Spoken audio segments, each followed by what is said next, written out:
हमसापुर नामक गांव में बालू नाम का एक लड़का रहता था। वो अपना एक बाइक शोरूम शुरू करना चाहता था और लोन के लिए हर बैंक का चक्कर लगाता था।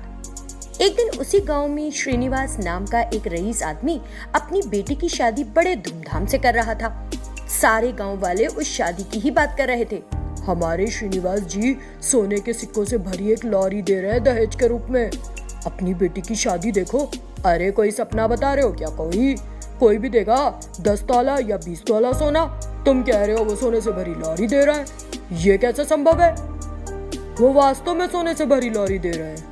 वो इस शादी में आने वाले सभी मेहमानों को 1 तोले का सोने का सिक्का भी दे रहे हैं। चलो भाई, मुझे अभी उस शादी में जाना है सोने का सिक्का लेने के लिए।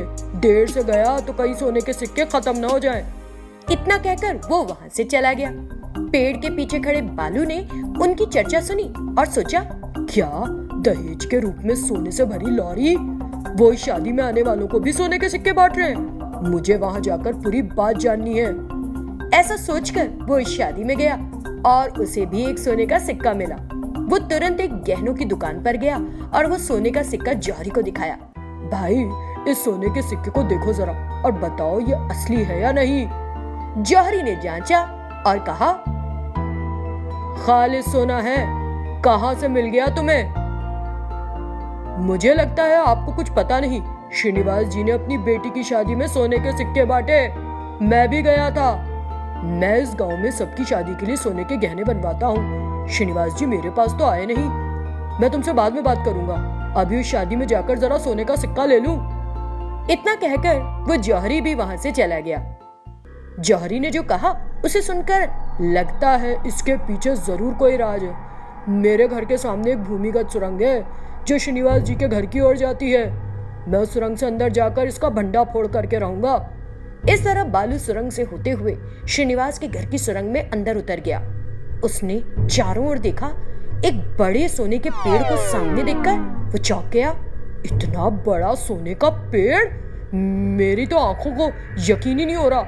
अगर ये सच में सोने का पेड़ है तो इसे बेचकर मैं करोड़पति बन सकता हूँ।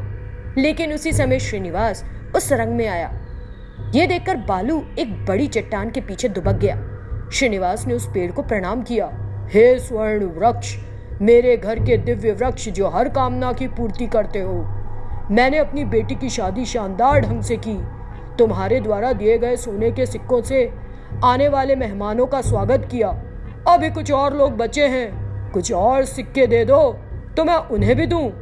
उसी पल उस स्वर्ण वृक्ष ने एक संदूक भर सोने के सिक्के प्रकट किए। श्रीनिवास उन्हें लेकर चला गया। ये देख बालू चौंक गया। फिर वो भी उस सुनहरे पेड़ के सामने खड़ा हो गया। हे स्वर्ण वृक्ष, हर मनोकामना पूर्ण करने वाले दिव्य वृक्ष, मैं एक व्यवसाय शुरू करने के लिए लोन के लिए बैंकों के चक्कर लगा कर थक गया हूँ। दे दो मुझे भी सोने के सिक्के। और उस वृक्ष ने बालू को भी सोने के सिक्के दे दिए। बालू उन सोने के सिक्कों को लेकर सुरंग से बाहर आ गया। उसने उन सोने के सिक्कों को शहर में बेचा और एक बड़ा घर और एक कार खरीदी। तब बालू ने अपनी चाहत के मुताबिक एक बाइक शोरूम शुरू किया और अपना सपना सच कर लिया। गौरीपुर नामक गांव में कृष्णा नाम का एक गरीब आदमी अपनी पत्नी कस्तूरी और बेटे मुन्ना के साथ रहता था। मुन्ना एक विकलांग लड़का था। उसका एक पैर काम नहीं कर पाता था। उसे इस स्थिति में देखकर उसके माता पिता बहुत दुखी रहते थे। एक दिन स्कूल के मैदान में बच्चों की दौड़ का आयोजन किया गया। राम और रहीम नाम के 2 बच्चे आपस में प्रतिस्पर्धा कर रहे थे और दौड़ रहे थे। राम ने रेस जीत ली। ये देखकर मुन्ना ने रहीम से कहा, चिंता मत करो रहीम, तुम बहुत अच्छा भागे, लेकिन असल दौड़ तो कल है ना। तुम रेस को जरूर जीतोगे, मुझे पूरा यकीन है। क्या? वो क्या जीतेगा? मुझे कोई भी हरा नहीं सकता। मैं ही जीतूंगा कल की रेस भी। तुम तो खुद लंगड़े हो और उसे सलाह दे रहे हो। चले जाओ यहाँ से। इस तरह राम ने बड़े घमंड से कहा। मुन्ना को ये सुनकर बहुत दुख हुआ और वो तुरंत वहाँ से चला गया। जब वो घर जा रहा था तो उसने देखा कि एक स्वामी जी रास्ते में बेहोश हो गए हैं और ले जाकर उन पर पानी छिड़क दिया। थोड़ी देर बाद स्वामी जी उठे और बोले, प्यारे बच्चे, मैं धूप में इधर उधर घूम रहा था, बेहोश हो गया। तुमने आकर मुझे बचा लिया। इसके लिए मैं तुम्हें एक बड़ा तोहफा दूंगा। ऐसा कहकर उन्होंने अपनी शक्तियों का प्रयोग करके जादुई चप्पलें बनाई। मेरे बच्चे, इन चप्पलों को पहनते ही तुम्हारे पैर ठीक हो जाएंगे, तुम्हारी रफ्तार भी बढ़ जाएगी। इन्हें ले लो मेरे बच्चे। उन्होंने मुन्ना को वो चप्पलें दी और वहां से चले गए। उन चप्पलों को पहनते ही मुन्ना की टांग बिल्कुल ठीक हो गई। ये देखकर मुन्ना खुश हुआ और अपने घर भागा।